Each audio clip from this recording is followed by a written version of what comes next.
안녕하세요. 오늘은 2024년 10월 11일 금요일입니다. 함께 보실 말씀은 열왕기하 22장 1절부터 20절까지 말씀입니다. 이제 열왕기하도 조금 있으면 끝이 나니까요. 이 성경의 역사의 이야기를 또 함께 따라오셨으면 좋겠습니다. 오늘부터 주일까지는 요시야 왕에 관한 기록이 등장합니다. 다시 한번 왕표를 보면요. 이제 15번째 왕 아몬의 통치가 끝나고 나서 요시야 16번째 왕 요시야가 유다의 왕이 되게 됩니다.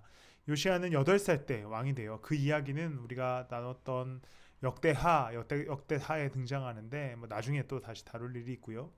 그는 예루살렘에서 31년 동안 다스리게 되고요. 또 그는 2절 말씀처럼 주님께서 보시기에 올바른 일을 하였고 그의 조상 다윗의 모든 길을 본받아 곁길로 빠지지 않았다라고 하는 표현을 쓰게 됩니다. 이 표현이 참 좋지 않습니까? 정도를 걷는 하나님의 말씀을 따라 걷는 왕이었고 그는 곁길, 즉 어떤 사이드라인, 갓길 이런 데로 빠지지 않는 제대로 된 왕이었음을 기록합니다. 특별히 그가 이렇게 된 계기는 이제 성전을 재건하라고 성전을 좀 수리하라고 사람들을 보냅니다. 근데 수리하다 보니까 율법책이 등장해요. 왜냐하면 요시아의 할아버지 그리고 요시아의 아버지는 굉장히 악하게 이스라엘을 통치했기 때문에 하나님의 말씀이 사라진 상태였습니다. 그런데 성전을 수리하다가 우연히 발견한 그 율법책의 말씀을 듣고는 이 요시야 왕은 애통해하며 자기의 옷을 찢게 됩니다.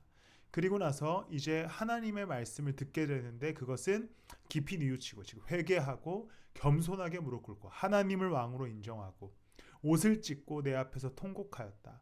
그러므로 내가 내 기도를 들어준다라고 하는 하나님의 약속 안에서 이제 요시야는 이제 굉장히 짧게 제가 이 말씀을 좀 정리했지만 요시야는 하나님의 말씀에 빗대어서 나라를 다시 재건하고 종교개혁을 하고 그 다음에 그는 곁길로 빠지지 않는 삶을 살아가게 됩니다.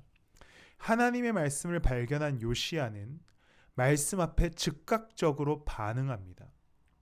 오늘 나누고 싶은 이야기가 바로 이 즉각적인 반응입니다. 우리는 오랫동안 신앙생활 하신 분들은 특히나 하나님의 말씀이 좀 익숙해요. 그냥 뻔하기도 합니다. 설교 자체도 그렇잖아요. 다 아는 얘기고 예수님 따르는 거 당연한 거고 십자가 다 알죠. 그런데 그리스도인에게 진짜 필요한 것은 다 아는 것을 나 알아 라고 끝나는 것이 아니라 이제 요시야처럼 우리는 반응할 수 있어야 됩니다. 반응해야만 하나님의 말씀이 능력이 나타난 것이죠. 요시야가 하나님의 말씀 앞에 반응하여서 기도하고 겸손해지고 나라를 개혁하자 하나님께서 유다를 다시 회복시키시는 은혜를 보게 됩니다. 오늘 우리에게 선포된 하나님의 말씀 앞에 반응하시는 여러분들이 되시기를 축복합니다. 기도하겠습니다. 사랑과 은혜가 풍성하신 주님, 주님의 말씀이 우리 가운데 선포되어졌고 또 이제 그 말씀을 따라 살아갑니다. 말씀을 그냥 지식으로만 알고 이야기로만 듣는 또 지식을 채우는 걸로만 이용하는 것이 아닌 하나님의 말씀에 온전히 또 즉각적으로 반응하는 그래서 움직이는 우리가 되게 하여 주시옵소서. 감사드리며 예수님의 이름으로 기도드렸습니다. 아멘.